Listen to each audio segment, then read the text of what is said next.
Hello learners, तो आज हम बात करेंगे मार्केटिंग की।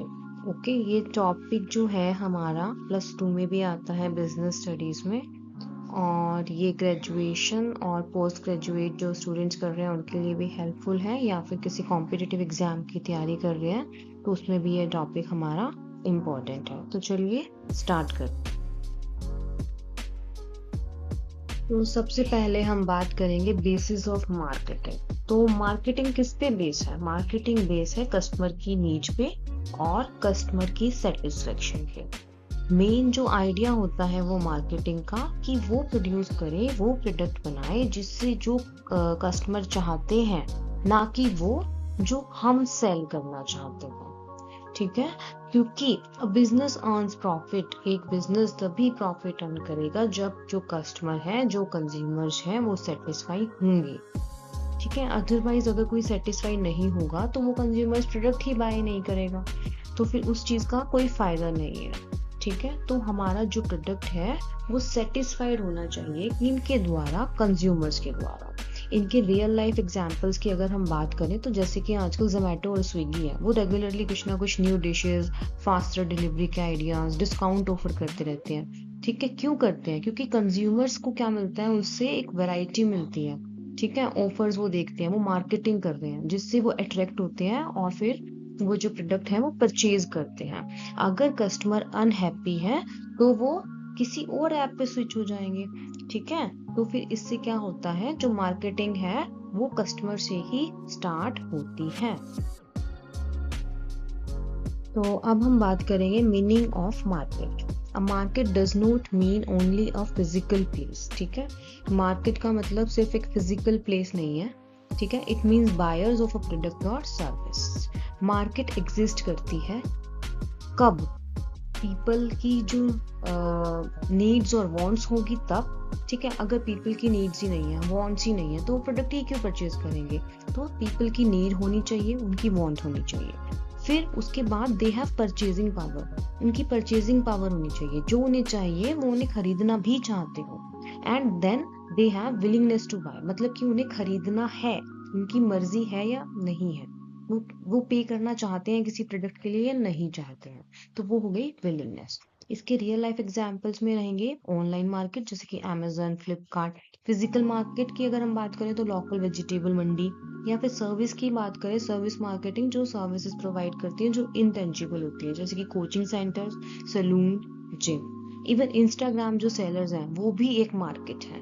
ठीक है, लेकिन वहां पे कोई शॉप नहीं है, तो इट डजंट मीन कि वो मार्केट नहीं है। ठीक है, that is market also.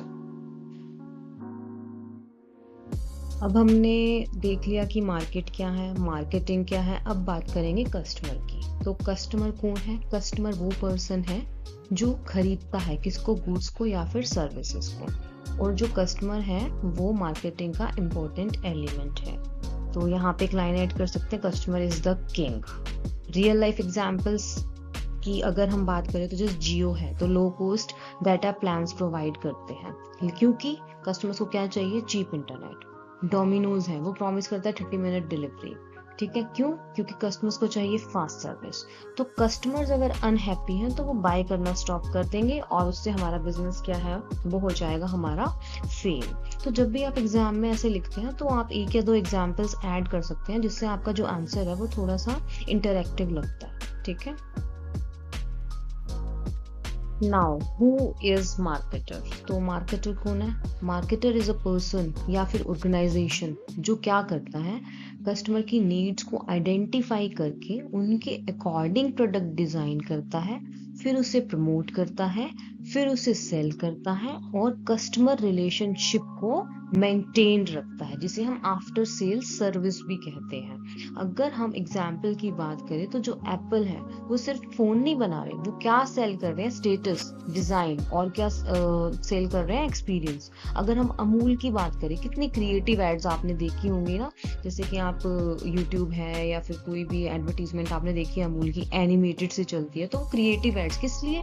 Customer को कनेक्ट करने के लिए इमोशनली। ठीक है, तो जिससे कस्टमर अट्रैक्ट होते हैं, कनेक्ट करते हैं और उस प्रोडक्ट को क्या करते हैं? परचेज करते हैं। अब हम बात करेंगे ट्रेडिशनल और मॉडर्न व्यू ऑफ मार्केटिंग। ठीक है, इसको समझना थोड़ा सा ज़रूरी है और कई बार क्वेश्चंस भी आ जाता है इस टॉपिक पे। तो ट्रेडिशनल व्यू की पहले हम बात करेंगे। तो ट्रेडिशनल जो मार्केटिंग थी वो फोकस करती थी किस पे? सिर्फ जो भी प्रोडक्ट हम प्रोड्यूस कर रहे हैं उसको सेल करना है। ठीक है, इसके फीचर्स जो है वो है प्रोडक्ट इज प्रोड्यूस्ड फर्स्ट। सबसे पहले प्रोडक्ट बनाया जाता है। मेन एम क्या होता है कि हमें सेल करनी है, मैक्सिमम सेल्स जितनी हम कर सकते हैं। ठीक है, कस्टमर किसके बाद आता है? प्रोडक्शन के बाद आता है। इसमें जो है हम ये सोचते हैं कि हमें प्रॉफिट कमाना है, बेशक वो शॉर्ट टर्म के लिए ही क्यों ना हो। ठीक है, जैसे कि ओल्ड टेक्सटाइल मिल्स होती थी, वो लिमिटेड डिजाइन बनाती थी और जिससे कि क्या होता था, कस्टमर के पास ऑप्शंस नहीं रहते थे, उन्हें वही परचेज करना पड़ता था। ठीक है, तो ये हमारा किस में आ जाएगा? ट्रेडिशनल व्यू में आ जाएगा। लेकिन इसमें बहुत सारी जो कंपनीज है वो फेल हो गई क्योंकि उन्होंने किसको इग्नोर कर दिया? कस्टमर की प्रेफरेंसेस को। अब जिसको प्रोडक्ट परचेज करना है, जिसको कंज्यूम करना है, ठीक है, या फिर जिसको यूज करना है, हम उसी को इग्नोर कर देंगे तो हमारा प्रोडक्ट कब तक सेल होगा? उस प्रोडक्ट की जो सेल है वो एक बहुत ही शॉर्ट पीरियड के लिए होगी, जो प्रॉफिट होगा वो भी बहुत शॉर्ट पीरियड के लिए होगा। ठीक है, वही बात करें अगर हम मॉडर्न व्यू ऑफ मार्केटिंग की, तो इसने फोकस किया कस्टमर की नीड्स पे और कस्टमर की सेटिस्फेक्शन पे। कस्टमर सबसे पहले आता था, प्रोडक्ट कस्टमर के अकॉर्डिंग डिजाइन किया जाता था। ये फोकस करता था कि कस्टमर के साथ हम क्या करें, लॉन्ग टर्म रिलेशनशिप मेंटेन करें, जिससे हमारा जो प्रोडक्ट है वो कस्टमर बार बार परचेज करे और जिससे हमारा जो प्रॉफिट है वो भी लाइफ टाइम या फिर लॉन्ग टाइम तक रहे। ठीक है, जैसे कि नेटफ्लिक्स, नाइकी, अमेजन। तो ये बहुत ही, जैसे कि अमेजन की बात करें, रिटर्न्स इजी हैं, ठीक है, ऑनलाइन पेमेंट हो जाती है, रिफंड्स हो जाते हैं। तो ये जो सर्विसेज प्रोवाइड कर रहे हैं, क्यों कर रहे हैं? कस्टमर को सेटिस्फाई करने के लिए। ठीक है, ताकि जो कस्टमर्स हैं वो उन्हें ना छोड़े, उनके साथ बने रहे, जिससे कि उनके जो प्रॉफिट है वो भी वो अर्न करते रहे। ओके, तो इससे हमें पता चलता है कि मार्केटिंग जो है वो एक प्रोसेस है किसकी? कस्टमर की नीड्स को और वांट्स को आइडेंटिफाई करने की। ठीक है, और इसमें क्या क्या होता है? इसमें प्रोडक्ट्स और सर्विसेज बनाए जाते हैं उनकी कस्टमर की नीड्स और वांट्स को सेटिस्फाई करने के लिए। और इसमें बहुत सारी मार्केटिंग में एक्टिविटीज भी होती हैं, जैसे कि प्रोडक्ट प्लान करना, फिर उनकी प्राइस डिसाइड करना, उनका प्रमोशन करना प्रोडक्ट का, और फिर डिस्ट्रीब्यूशन। लेकिन मेन एम क्या होता है? हमारा कस्टमर सेटिस्फेक्शन, और जो प्रॉफिट है वो हमारा लॉन्ग टर्म कस्टमर रिलेशनशिप पर बेस होता है। एग्जाम्पल डोमिनोज का, जो मैंने आपको पहले भी दिया है। Now we will discuss about features of marketing. Marketing के फीचर्स क्या हैं? सबसे पहले कस्टमर ओरिएंटेड प्रोसेस। ठीक है, ये हम बार बार डिस्कस कर चुके हैं कि जो मार्केटिंग है वो आइडेंटिफाई करती है किसकी? कस्टमर की नीड्स को, और उनको क्या करती है? Satisfaction of needs and want, again customer की जो नीड्स और वांट्स को हैं उनको सेटिस्फाई करती है, सिर्फ प्रोडक्ट सेल नहीं करती। क्रिएशन ऑफ यूटिलिटी, मार्केटिंग जो है वो क्रिएट करती है प्लेस को, टाइम को एंड पोजेशन यूटिलिटी को। It is a continuous process, ongoing activity है इवन आफ्टर द सेल। जैसे मैंने आपको बताया था ना कि आफ्टर सेल सर्विसेज होती हैं, तो it is a continuous process. Exchange of value, इसमें एक्सचेंज ऑफ गुड्स और सर्विसेज हैं और उसकी कुछ वैल्यू होती है, मनी या फिर value. And profit through satisfaction, सिर्फ सेल से जो है प्रॉफिट अर्न नहीं किया जाता, सेटिस्फेक्शन से प्रॉफिट अर्न किया जाता है। तो ये आप लिख सकते हैं और पॉइंट्स को हाईलाइट कर सकते हैं एग्जाम में, जिससे कि वो थोड़े से हाईलाइट होंगे। वैसे ये इंपॉर्टेंट टॉपिक है मार्केटिंग और फीचर्स, तो ये आ जाता है मोस्टली, तो ये पॉइंट्स आप जरूर लिखिएगा। अब हम बात करेंगे फंक्शंस की मार्केटिंग के। तो सबसे पहले आता है gathering and analysing marketing information. ठीक है, अगर जो हमें प्रोडक्ट बनाना है उसके हमें क्या बनाना, तो वो उसके लिए हमें क्या करना पड़ेगा? मार्केट को एनालाइज करना पड़ेगा, इंफॉर्मेशन इकट्ठी करनी पड़ेगी कि कस्टमर को क्या चाहिए, ठीक है, उन्हें किस टाइप का प्रोडक्ट चाहिए, हमारे फिर कॉम्पिटिटर्स उसमें क्या, कौन कौन रहेगा, कौन कौन ऑलरेडी ऑर्गेनाइजेशन उस प्रोडक्ट को बना रहे हैं, मार्केट के ट्रेंड्स क्या है। तो ये सब चीज़ें हम इकट्ठी करते हैं। फिर उसके बाद हम क्या करते हैं? प्लानिंग डिजाइन करते हैं, ठीक है, जैसे कि अपने प्रोडक्ट के बारे में, उसका प्राइस, उसकी प्रमोशन, उसका डिस्ट्रीब्यूशन। फिर आता है प्रोडक्ट को डिजाइन करना एंड डेवलपमेंट, ठीक है, अकॉर्डिंग टू कस्टमर नीड्स हम उनको डिजाइन और प्रोडक्ट की डेवलपमेंट करते हैं। फिर आता है standardisation and grading, insuring uniform quality की बात करेंगे इसमें, जिससे कि जो हमारा कस्टमर है वो अच्छे से सेटिस्फाई हो। और फिर हम बात करेंगे पैकेजिंग एंड लेबलिंग की, जो कस्टमर्स को क्या करे, अट्रैक्ट करे टू बाय आवर प्रोडक्ट। इन सबको डिटेल में हम आगे पढ़ेंगे। नेक्स्ट आता है हमारा ब्रांडिंग, ठीक है, हमारे प्रोडक्ट की कोई यूनिक आइडेंटिटी होनी चाहिए। प्राइसिंग, क्या हमारे प्रोडक्ट का क्या प्राइस होगा, एक सुटेबल प्राइस, ठीक है। और प्रमोशन, कैसे एडवर्टाइजिंग और सेल्स प्रमोशन करेंगे। Physical distribution, transportation, storage physical distribution में आ जाएगा। एंड कस्टमर सपोर्ट सर्विस, जो कि आफ्टर सेल सर्विसेज, जैसे कि वारंटी है या फिर कस्टमर केयर, ठीक है। यहाँ पे एक एग्जाम्पल ऐड किया है, Amul studies customer demand. Amul क्या करता है, स्टडी करता है किसको, कस्टमर डिमांड को। Designs quality dairy product, quality अच्छी होती है वो वाले डेयरी प्रोडक्ट्स बनाता है। अफोर्डेबल प्राइस फिक्स करता है और एड से अपने प्रोडक्ट को क्या करता है, प्रमोट करता है, ठीक है। और क्या इंश्योर करता है कि उसका जो डिस्ट्रीब्यूशन है और कस्टमर सपोर्ट है, that should be wide, okay. Now we will discuss about marketing philosophies, ठीक है। तो ये क्या है, इट मीन्स द बिलीफ और अप्रोच। कोई बिलीफ है, कोई अप्रोच है जो एक बिजनेस फॉलो करता है, किसको, डिसाइड करने के लिए कि how to produce and sell goods. तो डिफरेंट कंपनीज हैं, उनकी डिफरेंट फिलोसफी है, किस पे डिपेंड करती है कि मार्केट की कंडीशंस क्या है, कंपटीशन कैसा है और कस्टमर की नीड्स क्या है। तो इन 3 क्राइटेरियाज पे जो है वो कोई भी ऑर्गेनाइजेशन, कोई भी पर्सन जो है वो कुछ बिलीफ और अप्रोचेस बनाता है, किसके लिए, प्रोडक्शन करने के लिए, प्रोडक्ट प्रोड्यूस करने के लिए और उन्हें फिर सेल करने के लिए।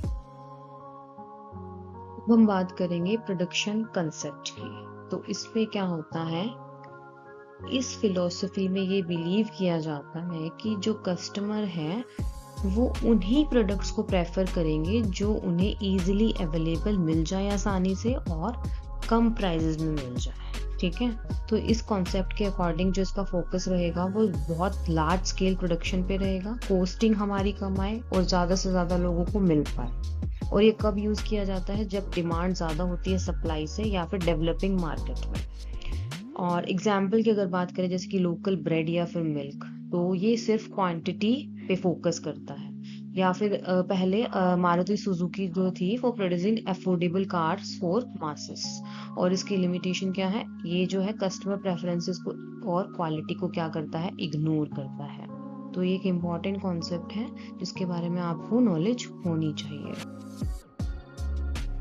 इसके बाद हमारा आया प्रोडक्ट कॉन्सेप्ट, ठीक है। इस फिलॉसफी में क्या है कि कस्टमर प्रेफर करेगा जो प्रोडक्ट हाई क्वालिटी के होंगे, उनकी अच्छी परफॉर्मेंस होगी और उनके फीचर्स भी ज़्यादा होंगे। इस कॉन्सेप्ट में फोकस किया गया कि प्रोडक्ट की क्वालिटी अच्छी होनी चाहिए, इनोवेटिव होनी चाहिए, प्रोडक्ट में क्या होनी चाहिए, इम्प्रूवमेंट होनी चाहिए। जैसे कि एप्पल ने अपने डिज़ाइन पे फोकस किया, फीचर्स पे, प्रीमियम वॉचेस, स्मार्टफोन्स, तो इन पे किस पे फोकस किया, प्रोडक्ट पे फोकस किया, ना कि प्रोडक्शन पे, ठीक है।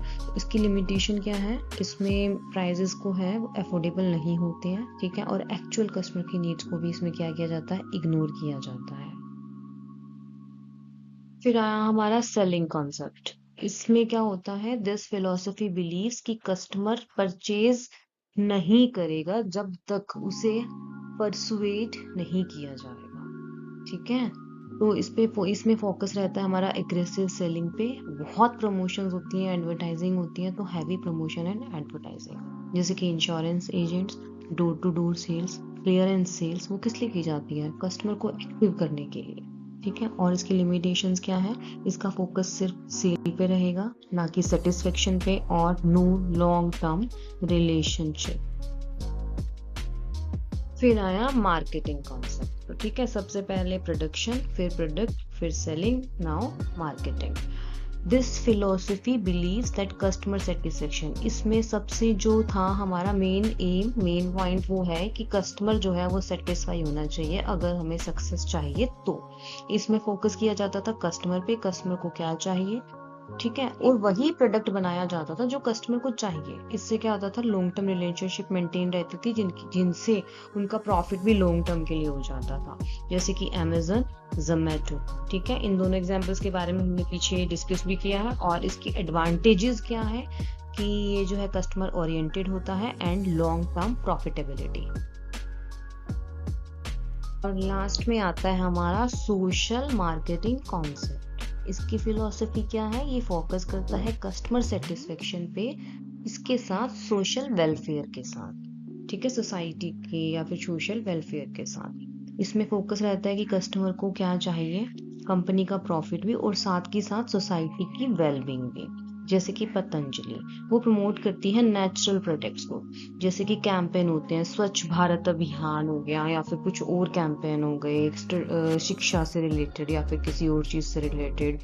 ठीक है, और इलेक्ट्रिक व्हीकल्स जो कि पोल्यूशन को क्या करते हैं, कम करते हैं। तो ये सब सोसाइटी के वेलबींग के लिए हो गए। ठीक है, तो ये कौन से कॉन्सेप्ट में आएंगे, हमारे सोशल मार्केटिंग कॉन्सेप्ट्स में। और इसके एडवांटेजेस क्या है, sustainable growth and environment friendly. Okay, एक बात मैं यहाँ पे क्लियर करना चाहती हूँ कि जो भी मैंने एग्जाम्पल्स ऐड किए हैं वो मेरी कोई पर्सनल ओपिनियन नहीं है, वो सिर्फ मैंने आपको समझाने के पर्पज से ऐड किए हैं। चाहे मैंने अमूल की बात की हो, पतंजलि की हो या फिर किसी और प्रोडक्ट की, that is not my personal choice. तो ये सिर्फ आपको समझाने के पर्पज से थे। तो ये आज का जो टॉपिक था ये हमारा यहीं तक था। नेक्स्ट टॉपिक्स इसी चैप्टर के हम नेक्स्ट वीडियो में डिस्कस करेंगे। तो आज जो हमने पढ़ा है उस पे बेस्ड मैंने यहाँ पे एक केस स्टडी ऐड की है, आप इसको पढ़िए, इसको सॉल्व कीजिए, जिसके आंसर्स हम क्या करेंगे नेक्स्ट वीडियो में डिस्कस करेंगे। तो तब तक के लिए आप इस वीडियो को देखिए, समझिए और ये केस स्टडी सॉल्व कीजिए। साथ के साथ मेरे चैनल को like, comment, share and subscribe please. Thank you.